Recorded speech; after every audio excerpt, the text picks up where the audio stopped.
What's going on, guys? My name is Christopher and welcome to It's Complicated, the show where I talk about and showcase wristwatches. So if you love wristwatches, you're going to want to subscribe to the show.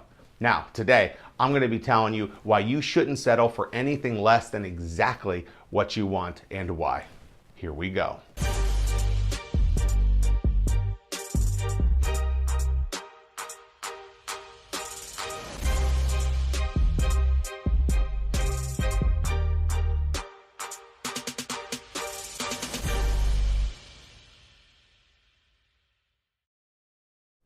All right, so when you're buying a watch, it's important to get the exact one you want. Don't settle for anything less. Now you might be saying, well, no shit, I already know that. But my mind recently played a trick on me, and I want to tell you the story. As you may or may not know, I recently picked up an Omega Seamaster Professional on the gray market. I bought it on a dip. Prices in early February were really good. Buying a brand new luxury watch was on my horological bucket list, so to speak. It's a great watch. It's kind of the James Bond watch from like the Pierce Brosnan days. Loved the bracelet on it. Still love the bracelet on the Seamasters. There was another watch at the same time that I was looking at, one I wanted for years. It's important to note that the Seamaster was about 20% cheaper than the one I actually wanted. So the long-term plan was to buy the Seamaster, wear it for a full year, save a little more money along the way, and then after a year, buy the one that I really wanted. And that was really the trap.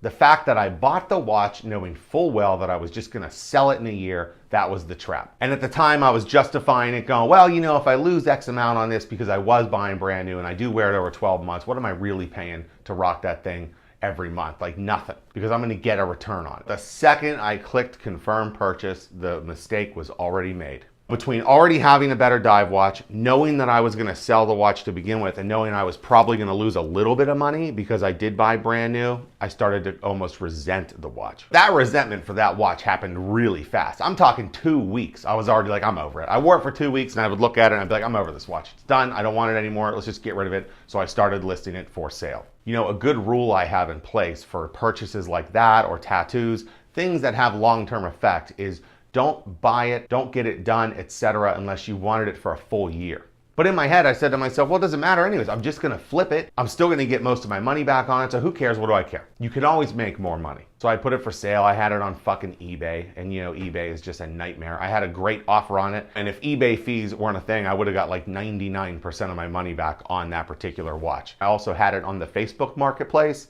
and I ended up selling it to a guy. Funny story about that guy, him and I actually have a mutual friend, and it was really cool. And you know, that's the watch that he's been looking at for long term, and that's the one that he really wanted to add to his collection, and he got quite a bargain. I took the hit on buying it brand new, which was a mistake. In my head at the time, I just couldn't stand wearing that watch anymore. I wanted to get the one I've always wanted. So the watch is sold, but I was glad to get rid of it. As cool of a watch as it was, I already had a better dive watch to begin with, and I learned a valuable life lesson. It goes back to what I was saying at the beginning of the video. Don't settle for anything less than exactly what you want. If I would have just bought exactly what I wanted the first time, then I wouldn't have lost any money on any deal at all, and I have no plans to sell the watch. Unlike the Seamaster, where the actual plan was to just have it, to have a cool watch for about a year and then get rid of it. So now I think I have a really great 3-piece luxury watch collection, along with some cheapies, because I do like the cheapies, especially to wear to work and stuff. That's the story. Life lesson learned. Take my experience and learn yourself. If you're looking